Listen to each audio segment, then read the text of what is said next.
నీ మీద అమ్మాయిలు పిచ్చోడు అని ఎలిమినేషన్ వచ్చింది కదా, చెప్పారు కదా ఎవరు ఈ సిటీ పిక్కల రమ్యను దివ్యల మాదిరి వీళ్ళు చెప్పారు కదా. చెప్పినప్పుడు మరి అప్పుడు ఆర్మీ మాట్లాడాలిగా, నోరు చచ్చిపోయిందా?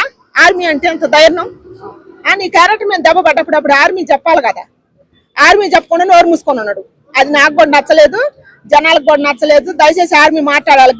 గేమ్ ఒక్కటే కాదు ఆడేది. ఆర్మీ అంటే చాలా మంది ఆశలు పెట్టుకోరు. నీ మీద అసలు ఫస్ట్ ఆశ పెట్టుకుందే నేను, దేశాన్ని కాపాడే. ఆర్మీ అంటే మామూలు మాట కాదని. గేమ్ ఒకటే ఆడతాం కాదు. నీ మీద నిందొచ్చినప్పుడు నువ్వు మాట్లాడకపోతే ఎవరు మాట్లాడాలా? అమ్మాయిలు పిచ్చోడు అన్నప్పుడు మాట్లాడాలి కదా. ఎంట్రీ ఇస్తే బాగోదులే కానీ వాళ్ళు నామినేషన్ చేసిన విధానం బాగుంది. ఇప్పుడు ప్రియా శెట్టి కూడా వచ్చి సంజనాన్ని నామినేషన్ చేసింది, బాగుంది.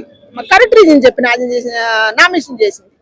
అయితే ఏం చెప్పిందంటే ఆమె బయటికి పోయి చూసి వచ్చింది కాబట్టి బుద్ధి వచ్చిందో ఏమో, కరెక్ట్ రీజన్ చెప్పి వాళ్ళ నామినేషన్ లో పెట్టింది సంజనా గారిని. మళ్ళా ఏమో శ్రీజ గారు కూడా ఆర్మీ పెట్టింది కదా, అది మాత్రం ఎక్సలెంట్ పాయింట్ చెప్పింది. డిమాండ్ మీద పాయింట్ పెట్టి నామినేషన్ చేయాల్సి వస్తే తను నామినేషన్ చేయదా? చేతది. అందుకని దానివల్ల ఏమీ లేదు.